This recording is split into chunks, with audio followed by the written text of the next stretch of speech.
I'm going to go through a list of tools that has helped me tremendously.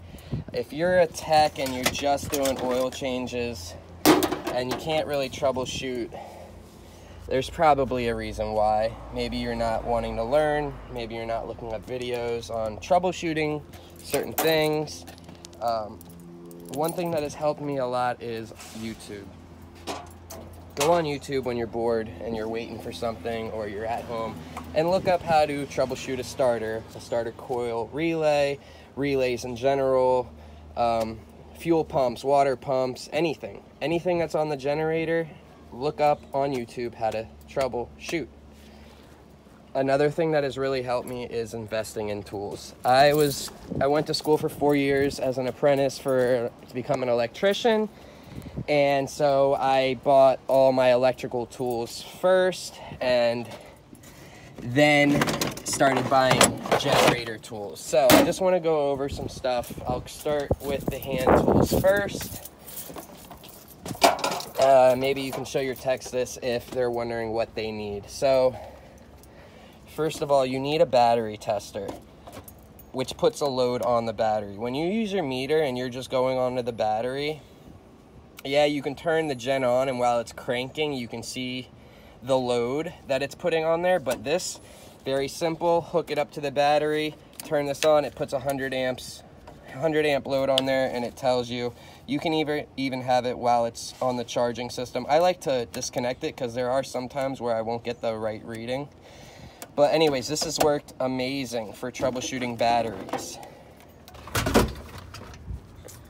Let's see here. All right, I'm pretty sure this is called a Borescope. I haven't even messed with this yet. I just bought this. But anyways, get one of these so that you can look inside the engine. I'm not good with engine work at all. I'm really not. I'm more electrical, but I am buying tools like a leak down test, a compression tester, all that stuff. You need one of these so that you can look inside the spark plug and look at the cylinders, see if there's anything going on there. Get yourself a meter adapter kit. It has all the different meter things that you need for troubleshooting to make it easier. You need picks. I have insulated tools. You need a bunch of everything. You can do this job without it, but having the right tools makes for an easier job, and it allows you to have more fun. Soldering kit, manometer, radiator pressure tester. I have 2 meters. Simple one right here. Measure, which you don't need. Most jobs provide you this. It's just, you know, I want to be on my own at some point, and so I'm gonna need my own tools at some point. Power probe, great for testing relays and all that stuff.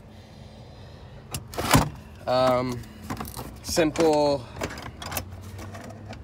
filter wrenches for small ones, big ones. Get some insulated gloves, insulated flatheads, Phillips, ratchets, electronic Phillips flatheads, battery terminal cleaner, spark plug testers, some potentiometers for troubleshooting any resistance value sensors, wire cutters. That's just from me doing electrical, you know. Tons of Allen key sizes, self-tapper set. That's not a self-tapper, but there is one somewhere. Let's see here. Multi-tap. For making different, that one's chipped. But you see what I'm saying. Let's see here. Some dikes. Bam. Wire strippers. We got all that. We got that. We got that. Soldering kit. We have that. We have a torch. This is all just extra crap for doing oil changes. I do have a heat gun, extension cords, oil change set. This thing is awesome. I made a video. You unroll it and you can shape it to however you want. You know, when you're doing oil change on like a 20 kW, 30 kW, up to a 60 kW, sometimes even on the radiator drain, there's no way to put one of these and let it drain. So what you do is you make a little ramp and flow and guide the water into that. Very important to have these. It'll make your life a lot easier. I have another one. Unfold it. You can bend it however you want. Different funnels. Do you need all these? No. I know one of our lead techs has no power tools. You just use ratchets. Does it make your life way easier? Yes. And I'm all about the easiest and best thing. So I do have a Sawzall back there. I have an impact. I have a hammer drill. I have a grinder. I have a pry bar. I have an extension for hard bolts. I just, like I told you guys with the, I put 40 a week away so that at the end of the year when I get my tax return, I can buy a couple of things. I just got a torque wrench. Like I said, your job might supply all this. I like to have it for myself. I do side work, whatever. I want to be able to do anything that I need. This is also really cool. When you're bored and you're not doing anything, get a little receptacle and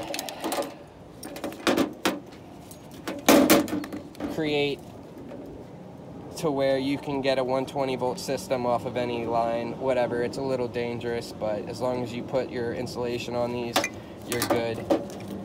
Say I'm at a gen and I don't have a plug to do something, I can go to the transfer switch on the line side and tap off of this. Even though there is a black and a red, this isn't 240, I'll do 120, so red to line, black to neutral, or vice versa. Get some monkey wrenches so that you can open for diesel tanks and all that sort of stuff. Get you a hammer. I forget what this is called. It's funny, but let's see here. You need deep sockets, shallow sockets, Allen sets, different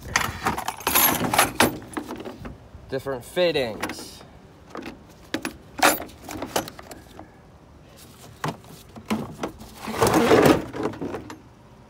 All sorts of sockets. Heat shrink. Another thing. Different butt connectors, fork on, stake on. Need those. Different fuses. That will help you out. I just bought a 3-piece pry bar set from Craftsman on Amazon. This thing is amazing. It works awesome. Different stuff, little electronic, Phillips flathead, more Allen. These are just wrenches, open end and closed. Just yeah, just bought a little bottle jack, 12-ton, pretty cheap. Helps for changing flywheels and stuff like that. Let's see here. That's about it. If you have any questions or anything, let me know. Just extra stuff. But this has helped me a lot. You know, I don't know a lot about engines. I don't know a lot about anything. But having the right tools to troubleshoot correctly is what's allowed me to, you know, go from doing oil changes to checking if a voltage regulator is bad or anything like that pretty quickly. Ask questions. I have asked so many questions, and sometimes it'll be the dumbest question that I ask, but that reinforces something in my mind for the total picture. Ask everything. Ask whatever you need to ask to make yourself understand something correctly. Other than that, that's it. Have a good Friday, have a good weekend, and I will smell you later.